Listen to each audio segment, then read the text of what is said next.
Capítulo 15. O último duelo do Vril. Após a partida dos Atlantes, que levariam a avançada cultura e herança genética de nosso povo para o mundo primevo, regressamos à capital Poseidones. Os mestres, ao chegarem lá, despediram-se cortesmente a Antônis e disse-nos: Meus filhos, obrigado por nos conduzirem até aqui. Agora sigam seu rumo, pois temos destinos diferentes a cumprir.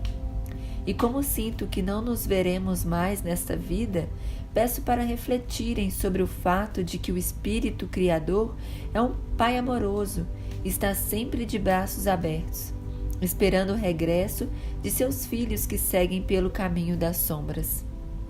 Nós fizemos um gesto afirmativo em silêncio, como crianças penitentes, e eles nos disseram a uma só voz antes de se afastarem: que a paz do Espírito Criador estejam com vocês. Repetimos de coração a saudação dos sacerdotes atlantes da época de ouro, coisa que não fazíamos há anos, e então eles seguiram lentamente pelas ruas tumultuadas da capital, sem serem reconhecidos. Pareciam mendigos insignificantes por causa das suas roupas surradas da vida na selva.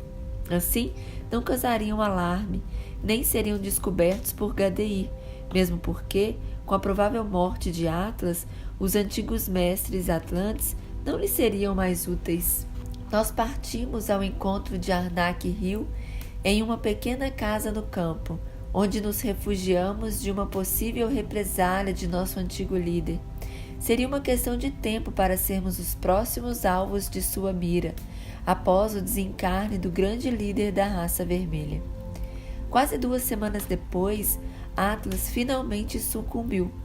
O grande vermelho era duro na queda, lutou contra a morte como pôde, talvez na expectativa de que o matasse Gadair antes de sua desencarnação. Isso evitaria o extermínio de sua família, de todos os seus sacerdotes e também do seu povo. Mas não tínhamos como lutar contra todos os sacerdotes da raça branca. Eles, reunidos, eram certamente mais poderosos e talvez perdêssemos a única chance de obter êxito. Nem 2 dias haviam se passado da morte de Atlas e Gadair e seus fiéis assessores invadiram a Atlântida Oriental e guerrearam abertamente contra os sacerdotes rivais. A luta foi breve, apesar do esforço extremo de Nereu e Mestor, os últimos que poderiam rivalizar com nossos sacerdotes de primeira linha. Pelo menos, eles conseguiram eliminar alguns importantes sacerdotes de Gadair. Isso foi fundamental para nossos planos. Quanto menos apoio ele tivesse, mais chance nós teríamos de vencê-lo. Contudo, em pouco mais de 1 hora, todos os sacerdotes da raça vermelha haviam sido exterminados. Gadair matou também a esposa de Atlas e suas filhas, com o objetivo de não deixar sucessores com poder sobre o 5º elemento entre os vermelhos. O domínio do Vril não era algo genético, mesmo assim, ele não quis arriscar. Talvez alguma de suas filhas pudesse desenvolver no futuro aquele poder incrível que Atlas concentrava com tanta facilidade em suas mãos, e certamente desejaria vingar a morte do pai. Gadair acreditava que reinaria por longos anos sobre toda a Atlântida. Os dragões lhe haviam prometido tal feito, e ele não acreditava no fim trágico de que tanto eu o alertava. Galeato então aproximou-se e perguntou: Exterminaremos a raça vermelha agora com Vril? Gadair sacudiu a cabeça de forma negativa e falou com sua voz cada dia mais cavernosa: Não, nós utilizaremos o Sol Negro, entre aspas. Nossas pesquisas indicam que já é a hora de realizarmos um teste definitivo com essa fantástica força destruidora. Galeato sentiu um leve arrepio na coluna e protestou: Mas, mestre, a energia desprendida em um colapso de antimatéria é imprevisível. Podemos terminar destruindo todo o continente e, quem sabe, o mundo. Se usarmos o Sol Negro, entre aspas, contra os vermelhos, no mínimo toda a natureza da região morrerá, causando grave desequilíbrio em nosso ecossistema. Os ser sinistro se aproximou de Galeato, olhou-me firmemente com seus olhos apagados e finalizou a frase com uma sombria risada.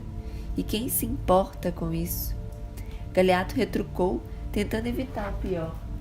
O vril é mais seguro. Conhecemos as explicações de sua utilização. O sol negro é imprevisível. Não temos como saber qual será o desfecho do seu uso. Gadei virou-se para ele e respondeu com profunda irritação. Só saberemos o resultado se utilizarmos. Eis o grande momento para isso. Galeato silenciou, preocupado com a loucura do seu líder, mas preferiu não o contrariar. Eles então retornaram para Poseidones com o objetivo de executar a terrível experiência. Gadei sempre foi fascinado pelo poder impressionante das armas de destruição em massa, tanto que durante a Segunda Guerra Mundial apoiou diretamente do astral o trabalho dos nazistas para a elaboração da bomba atômica. Como já afirmei, quase todas as iniciativas do Terceiro Reich tiveram a inspiração direta de Gadei e de seus sucessores, Galeato e Pantaué.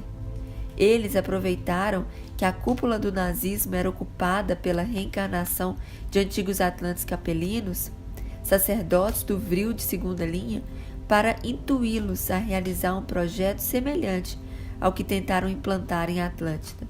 A bomba atômica nada mais era do que a versão primitiva do projeto Sol Negro dos Magos Negros Atlantes.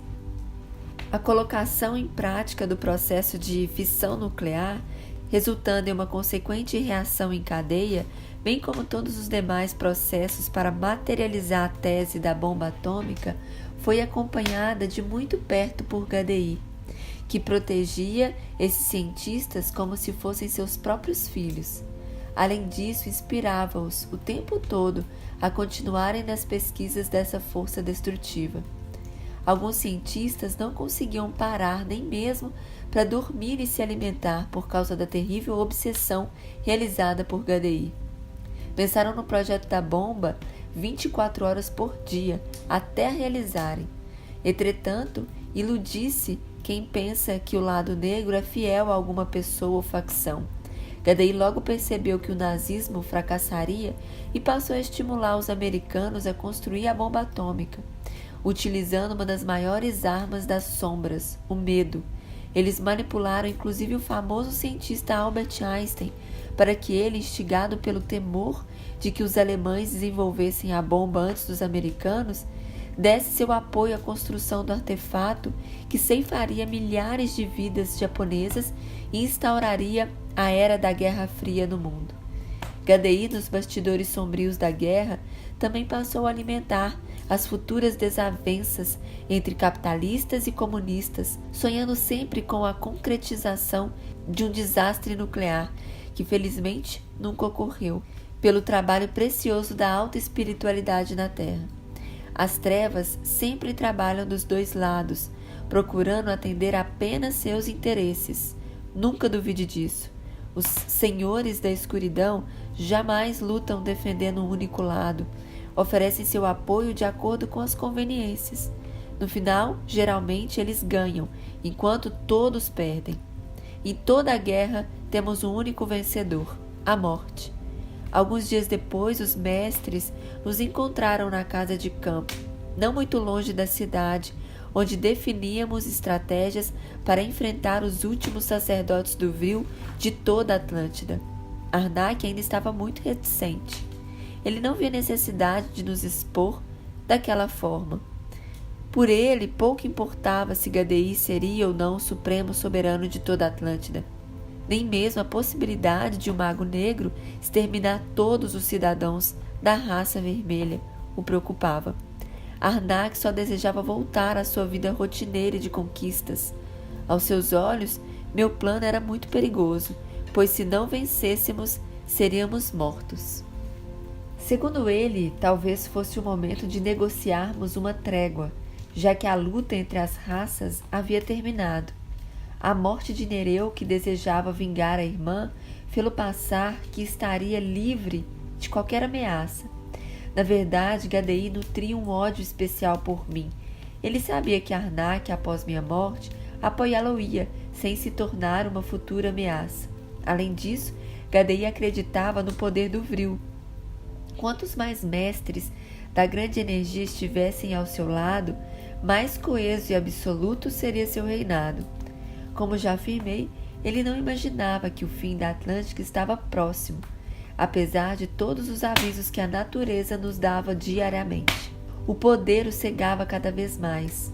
Os mestres então aproximaram-se e eu lhe disse: fico feliz em vê-los uma vez mais antes da nossa partida para a vida maior. Eles concordaram com o gesto e olharam para o ponto vermelho do céu, que se aproximava cada dia mais da terra. Em seguida, Nasser disse-nos: meus filhos, nós, ontem, recebemos informações do plano espiritual de que Gadair planeja utilizar o Sol Negro em toda a extensão da Atlântida Oriental. O problema não seria tão grande se a repercussão dessa explosão se restringisse à nossa dimensão. Os sábios engenheiros siderais dos planos superiores temem que ele fira gravemente a Terra como um todo. Gaia não pode ser afetado por essa ação terrível. Artemis ergueu as sobrancelhas, preocupada com esse desfecho, e completou enquanto demonstrava sinais de ansiedade. Não havíamos previsto que ele conquistasse essa tecnologia antes do inevitável fim. É preciso impedi-lo, para que as gerações futuras do planeta possam viver dentro de uma biosfera adequada ao desenvolvimento humano. Eu olhei para Arnak e perguntei: esse motivo é suficiente, meu amigo?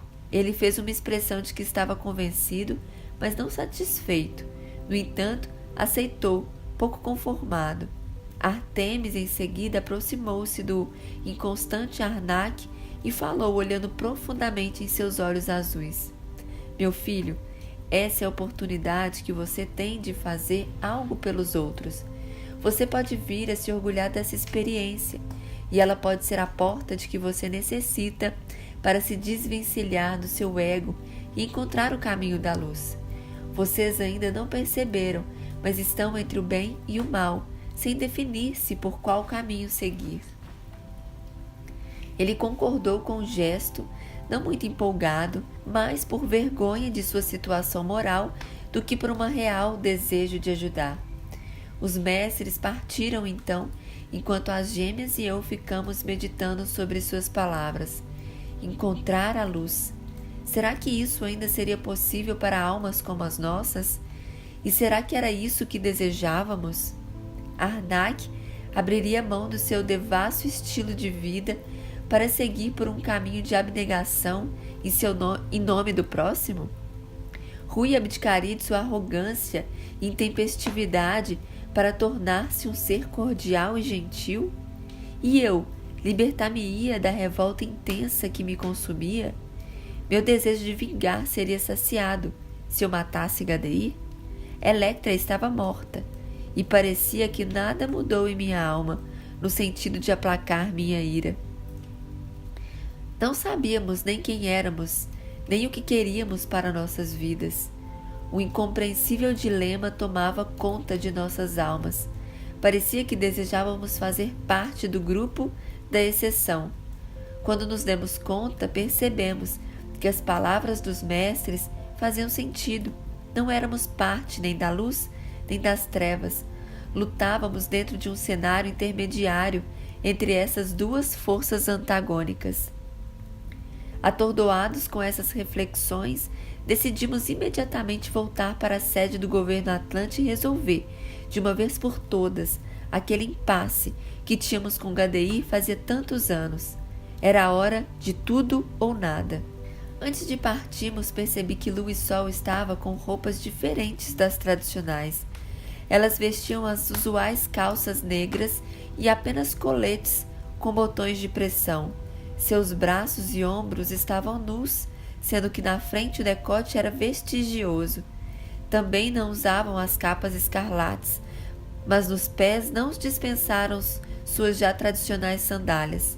A de lua na cor prata, enfeitada com diamantes, e a de sol dourada, com detalhes em oricalco.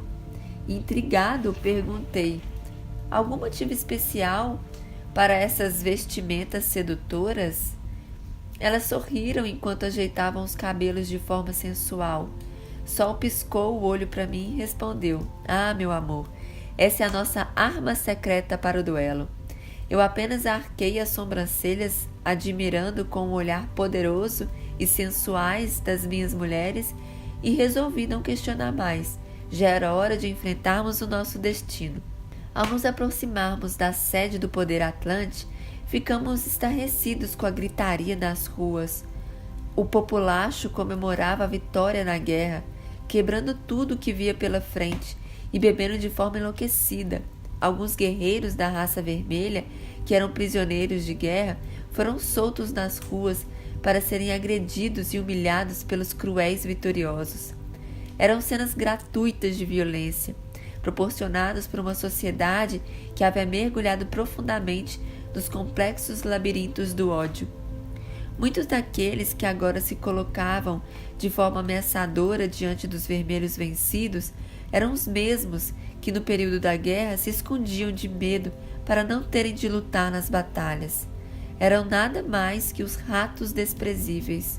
Os verdadeiros soldados do exército da raça branca ainda se encontravam nos campos de batalha. Olhei com desprezo para aquela gente que mereceria o triste destino que em breve viveríamos. Entretanto, logo no centro administrativo, essas criaturas falsas e desprezíveis foram as que eu tive mais prazer em subjugar, depois que todos nós descemos para o submundo astral e lá se estabeleceu o império dos magos negros atlantes. Ao encontrar no amplo prédio, todo decorado com ouro, prata e oricalco, não tivemos nem oportunidade de nos dirigirmos aos nossos aposentos.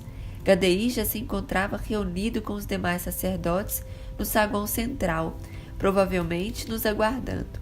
Naquela época, nossos sentidos eram muito desenvolvidos.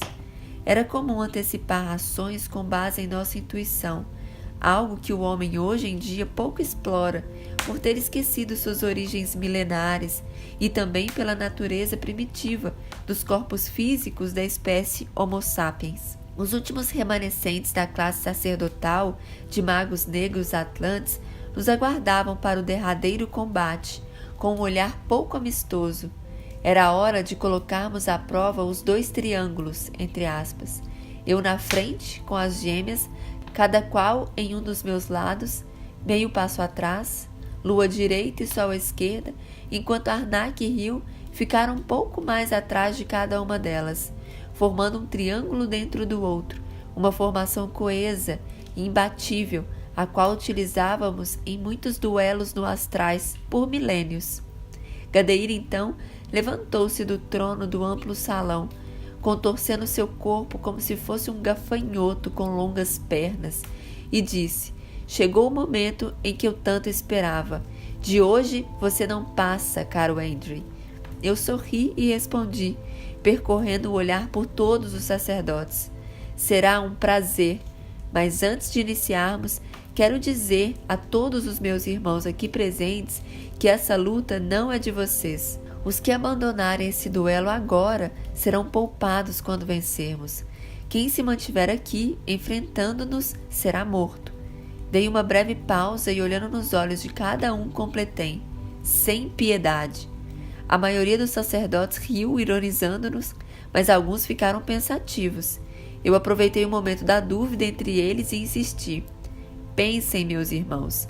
Vocês querem perpetuar no poder absoluto de Atlântida um lunático que desejou utilizar o Sol Negro para destruir metade de nossa pátria? Por mais que odiemos os inimigos da raça vermelha, isso é descabido e perigoso e poderá inclusive destruir nós mesmos. Eu respirei profundamente e ameacei novamente. Quem ficar nesse plano será exterminado. O lado vencido não será poupado. Gadei replicou minhas acusações sobre o uso do Sol Negro, mas sua argumentação não foi convincente. Isso fez com que alguns sacerdotes se retirassem do cenário do confronto. Ele tentou revidar, dizendo: aqueles que abandonarem o duelo serão punidos por mim, quando eu exterminar nossos rivais. E eu rapidamente repliquei: você está com medo de nos enfrentar em igualdade de condições? Essa luta é somente nossa, de nós 5 contra você e seus partidários mais próximos. Não comprometa todos os sacerdotes em uma luta que você pode conquistar de forma equilibrada. Pantauer então mordeu a isca e disse, esfregando as mãos: libere-os sem punição, meu mestre. Deixe comigo que eu vou estraçalhar o pavãozinho com minhas próprias mãos. Arnak, sempre debochado, começou a rir sem parar. Pavãozinho! Eu olhei para ele e disse irritado: cale a boca, Arnak, concentre-se na batalha. Arnak era assim, difícil de conter-se e irônico. Ai, mas essa foi muito boa. Se sobrevivermos, não vou me esquecer disso nem por 1000 anos. Pavãozinho! Rio conteve o riso e se preparou para a batalha, enquanto as gêmeas esboçaram um sorriso leve no canto da boca. Sol então disse em tom zombeteiro: é bom rirmos um pouco para relaxar, amor. A batalha será dura. Enquanto isso, pouco a pouco, alguns sacerdotes foram saindo do amplo salão, que parecia um imenso tabuleiro de xadrez, por causa do piso de pedras brancas e pretas. Alguns abandonaram o desafio por não concordarem com as decisões extremas de Gadi. Outros por acreditarem que tínhamos grandes chances de vencê-lo. Aquele duelo, que seria o último com Vril na história da humanidade, desenrolar-se-ia a si mesmo, como um grande jogo de xadrez. Ao contrário das batalhas no penhasco, esse seria um desafio de forças, disputando lance após lance, até que o definitivo checkmate fosse efetivado, destruindo a equipe inimiga. Peças derrubando peças, manipulações do Vril ocorrendo de forma inusitada, tudo para surpreender o oponente e neutralizar suas forças, com o objetivo de abrir as portas para o golpe final. Os magos atlantes que desistiram no combate subiram ao mezanino para assistir de camarote aquele inigualável confronto. No fim, ficaram apenas 8 sacerdotes com Gadi, sendo os principais seus assessores próximos, Galeato e Pantauer. Esses nos dariam mais trabalho. Um a um, os componentes foram construindo suas combinações de forças com Vril e as direcionando aos oponentes, a fim de estabelecer correntes que eram sustentadas pela equipe rival. As gêmeas foram excelentes nisso também. Era quase como um brinquedo para elas, que sorriam como se estivessem realmente jogando uma empolgante partida de xadrez e comemoravam a cada lance notável que realizavam, desestabilizando a estrutura emocional dos rivais. Talvez nosso grande trunfo fosse a ausência do medo da morte. Nesse quesito entre nós, talvez só Arnak fosse fraco. O galante conquistador adorava aquela vida de ilusões em que vivíamos. Provavelmente por isso tinha sido o último a abandoná-la. Cada golpe ou jogada, como queriam, durava em torno de 15 minutos. A equipe rival sustentava o equilíbrio de forças usando Vril e aguardava em sua vez para revidar. O intervalo entre as jogadas também era de mais ou menos 15 minutos, momento em que estudávamos o inimigo e também recendíamos o poder do Vril em nossas mãos, depois de recuperarmos as forças. O som característico do quinto elemento aumentava e diminuía à medida que executávamos cada jogada. Não sei por quantas horas ficamos naquela luta sofrendo imenso estresse, mas ao mesmo tempo era emocionante, pelas jogadas brilhantes de todos realizavam. Os sacerdotes que abandonaram o tabuleiro assistiam a tudo boquiabertos. O quinto elemento estava cada vez mais raro na atmosfera atlante. No entanto, realizamos manipulações fantásticas com a grande energia naquele dia. O manuseio do Vril e a atenção a cada lance do grupo rival exigiam-nos concentração máxima. Rio e as gêmeas mal piscavam. Arnak demonstrava certa despreensão, típica de sua personalidade, e eu me perdi em meus pensamentos confusos. Minha mente, sempre reflexiva, fazia com que eu me desconcentrasse em certos momentos, perguntando-me sobre os porquês de cada experiência da vida. Mas eu rapidamente me recuperava, a concentração máxima. Assim, várias horas se passaram, e o olhar confiante de Gadi não esmorecia. Galeato ajeitava sua capa com determinação e também não dava mostra nenhuma de cansaço. Pantauer, o mais corpulento entre eles, também não desfazia o vinco em sua testa, demonstrando concentração e ódio extremo a nós, seus rivais. A luta continuou assim, exaustiva, até que me precipitei e fiz uma combinação arriscada com o Vril, que terminou me deixando descoberto. As gêmeas e Rio estavam com suas capacidades máximas comprometidas. Somente Arnak poderia intervir, mas isso lhe custaria muito caro, talvez a própria vida, porque Gandei, naquela combinação de forças, teria como revidar e destruí-lo. O sedutor amigo praguejou olhando para mim muito irritado e nervoso. Droga, Andrei, droga! Eu falei que não deveríamos enfrentá-los. Um grave silêncio tomou conta do amplo salão, passando alguns segundos. Gandei gargalhou e disse, estendendo a mão para o galanteador incorrigível: Arnak, é inútil reagir.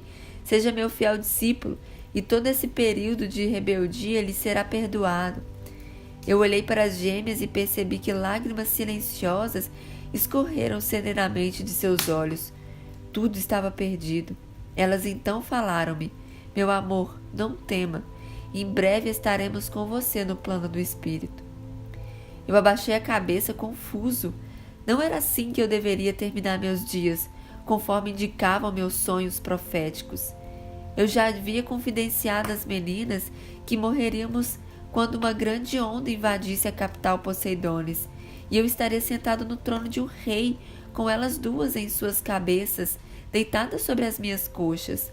Não fazia sentido o que estava acontecendo. Naquele instante, percebi que Arnak me olhava, constrangido. Eu virei para ele e afirmei telepaticamente: faça o que tiver que fazer, meu eterno amigo, e eu compreenderei.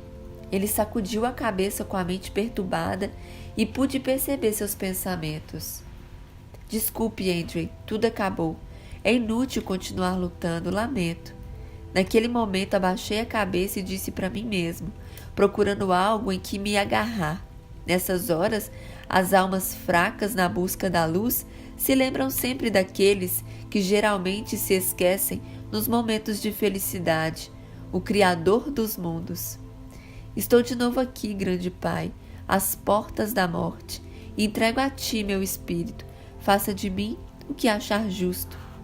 Eu sorri, embevecido com o sentimento de liberdade que sentia.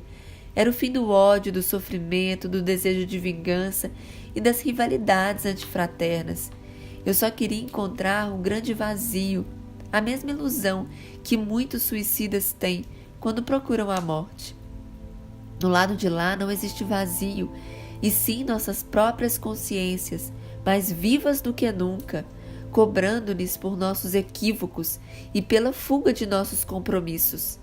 Jamais devemos fugir da vida, e sim adquirir sabedoria espiritual para enfrentar os dissabores que surgem durante a caminhada. Arnak, a seguir, olhou para suas próprias mãos, carregadas com vril, ao ponto de faiscarem, e deixou-se envolver pelo mais belo dos sentimentos, esquecendo-se de seu ego. Ele se lembrou da nossa amizade, desde que éramos crianças, de nossos pactos de fidelidade mútua, tanto na infância quanto no momento em que me tornei mago negro, ao lado dele e de Rio. Tudo isso passou por sua mente na velocidade de um raio. Gandei e seus asseclas haviam reduzido a concentração do vril em suas mãos, já dando a vitória por certa, pois conheciam a personalidade de Arnak.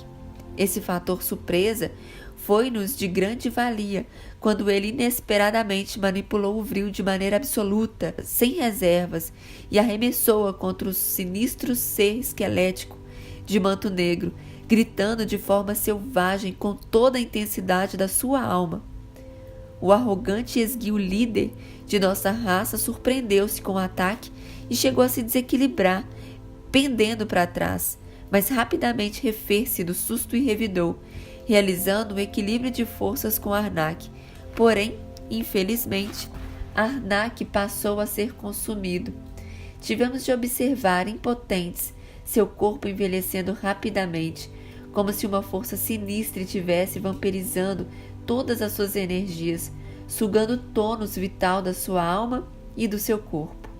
Os olhos de Gadeir então brilharam e ele cometeu seu grande erro. Direcionou sua força máxima sobre Arnak, com a intenção de destruí-lo, dando-nos a liberdade de ação que precisávamos. As gêmeas, sempre muito espertas, aproveitaram o momento e fizeram algo impensável. Abriram seus coletes repentinamente e expuseram seios exuberantes, lançando olhares sedutores sobre os rivais. Elas sabiam que seus poderes iam muito além do que o vril poderia nos proporcionar naquela batalha. Boa parte dos sacerdotes que deram cobertura a Gadeir na segunda linha sonhava em vê-las nuas e quem sabe até mesmo possuí-las. Os homens, em todas as épocas, sempre foram iguais nessa questão. Jamais resistiram à beleza de uma linda mulher. Ainda mais nesse caso, em que eram duas quase idênticas. Sem contar que os seios de Sol e Lua eram verdadeiramente divinos.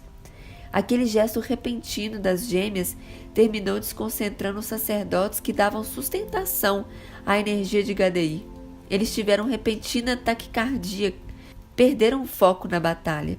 Para manipular o quinto elemento, concentração é essencial, e isso eles não tinham mais. Então logo o vril desapareceu das palmas de suas mãos. Ryu percebeu o enfraquecimento dos inimigos e partiu por trás das gêmeas, atacando-os com o apoio das duas. Eles destruíram em poucos segundos 6 sacerdotes atônitos que cobriam nossos principais rivais. Eu puxei a energia de Gadeir para mim, libertando Arnak, que já estava deitado no rico piso de pedras brancas e pretas, contorcendo-se de dor, como uma sombra viva do que fora. Seu corpo esfumaçava em razão da alta tensão energética que recebera. Enquanto isso, Galeato e Pantaué ficaram boquiabertos com a perda do apoio que recebiam de trás, facilitando a ação das gêmeas e de Ryu, que os destruíram. Eles eram muito arrogantes e convencidos do seu potencial. A ideia da derrota não fazia parte de suas crenças. Olhavam para a situação ao seu redor sem acreditarem no que estava acontecendo, o que terminou por facilitar a nossa ação. Poucos segundos depois eu disse: adeus, Gadeir. Volto a te encontrar no inferno. Isso se Atlas já não tiver acabado com você quando eu chegar lá. O maquiavélico líder da raça branca apenas arregalou os olhos e tentou falar algo, mas antes disso também explodiu, tornando-se uma nuvem de pó diante dos nossos olhos. O duelo estava encerrado. Eu suspirei e disse, olhando para o alto, sem dar-me conta do que um espírito voltado para o bem jamais esperava vingança. Evelyn, minha querida, isso é por você. Sinta-se vingada. Depois, corri até Arnak e virei seu rosto em minha direção. Ele parecia um velho, decrépito, com mais de 200 anos. Seu corpo estava arruinado, os cabelos haviam caído, apenas alguns ralos fios longos saíam esparsos de sua cabeça, que mais parecia uma caveira. Sua pele estava muito enrugada, os dentes, sempre brancos e brilhantes, tornaram-se marrons e desidratados. Parecia um corpo putrefato, dentro das intocáveis belas vestimentas dos magos negros atlantes. Eu olhava para as mãos e me dizia, horrorizado, com uma voz fraca e reticente: Andre, mate-me, por favor, mate-me. Eu o aconcheguei em meu peito, sentado no chão, e falei enquanto o embalava, assim como fazia como uma criança. Calma, meu querido irmão, calma. Nós daremos um jeito nisso. Temos as câmaras de rejuvenescimento na pirâmide. Você voltará a ter o que era. Naquele instante, ele desmaiou, enquanto os sacerdotes que assistiam o combate do mezanino passaram a nos aplaudir. Em seguida, todos desceram e se ajoelharam à nossa frente. Um deles então perguntou: quem entre vocês será o nosso líder? Seguiremos suas decisões com fidelidade máxima. As gêmeas eram as minhas princesas. Ryu jamais desejou poder, pelo contrário, tinha até aversão a ele. E Arnak encontrava-se em um estado deplorável. Mais uma vez o destino pregava-me uma peça, quando Ryu espontaneamente disse: Andre é o nosso rei. Todos aclamaram meu nome em uma só voz, e depois aquele que nos interpelou disse: vamos comunicar a toda a Atlântida que ela tem um novo governante. Ficamos felizes por não termos de nos submeter a um líder instável e perigoso como Gadei. Percebi que aquela era uma bajulação comum entre aqueles que utilizavam de gestos políticos para evitar represálias, mas não me importei, apenas ordenei. Vamos adiar o comunicado por alguns dias. Deixem o povo comemorar a seu bel prazer. Agora preciso levar Arnak para a pirâmide. Todos estão dispensados. Aproveitem para comemorar a vitória. Um dos sacerdotes, que apenas assistiu ao confronto, olhou para o rosto desfigurado de Arnak e falou: é inútil, pois ele já está morto. Jogue-o porta fora e venham comemorar conosco. Será apenas mais um cadáver em meio às ruas. Eu, em seguida, levantei-me carregando nos braços o corpo de Arnak, que exalava o cheiro da morte, e disse-lhe: reze para que ele viva, porque se morrer, você morrerá também. Jogarei as suas cinzas sobre o túmulo do meu amigo, em homenagem a ele, e colocarei sua cabeça cravada em uma lança, para os corvos visitarem a sepultura de Arnak e assim abençoá-lo com seus cânticos sagrados. O medíocre sacerdote de segunda linha se encolheu, assustado, sem nada dizer, e tenho certeza de que naquele mesmo instante já passou a sentir saudades de Gadei. Depois, corremos carregando Arnak até a grande pirâmide e lá subimos ao cume, no último andar, onde o colocamos nas câmaras de rejuvenescimento. Porém, o tratamento emergencial não surtiu o efeito esperado. Ele gemia sem parar por causa das dores atrozes. Arnak estava muito fraco e a incidência do vril sobre ele estava sendo mortal. Tivemos que desativar o processo e apenas colocá-lo imerso em uma solução líquida com vril para amenizar seu sofrimento. Seria impossível rejuvenescê-lo naquelas condições, pois seu corpo estava muito deteriorado. O efeito balsâmico da solução aliviou suas dores, fazendo cair em sono profundo. Enquanto dormia, meditamos sobre tudo o que tinha acontecido e estudamos alternativas para recompô-lo. Arnak tinha arriscado a vida por mim. Eu não poderia abandoná-lo naquele estado. Quando ele acordasse, estaria em profunda depressão e desejaria morrer, caso não recuperássemos seu estado físico. Sob forte impressão, levantei-me e aproximei dele com passos lentos. Olhei fixamente para o seu rosto carcomido por um envelhecimento relâmpago coberto por cânceres de pele. Observei silenciosamente seu sempre bem cuidado cabelo, agora ralo e sem vida, e chorei abertamente, sem esconder as lágrimas. Toda a vaidade que sempre cultuáramos durante a vida estava ali, completamente morta em Arnak, exatamente em quem era mais afeito a ela. O divertido amigo adorava passar horas diante do espelho, adorando seu próprio corpo, da cabeça aos pés, e agora estava ali, em sono induzido, mergulhado na solução de vril, em um estado absolutamente repulsivo, mais parecendo uma múmia milenar do que o alegre e belo amigo que nos divertia em seus galanteios sensuais. As carinhosas gêmeas, então, abraçaram-me, enquanto Rio apoiava sua mão pesada em meu ombro, observando com um olhar chocado aquele corpo disforme que abrigava a alma rebelde do nosso querido irmão Arnak. No próximo vídeo, entraremos no capítulo 16, o Apocalipse Atlântico.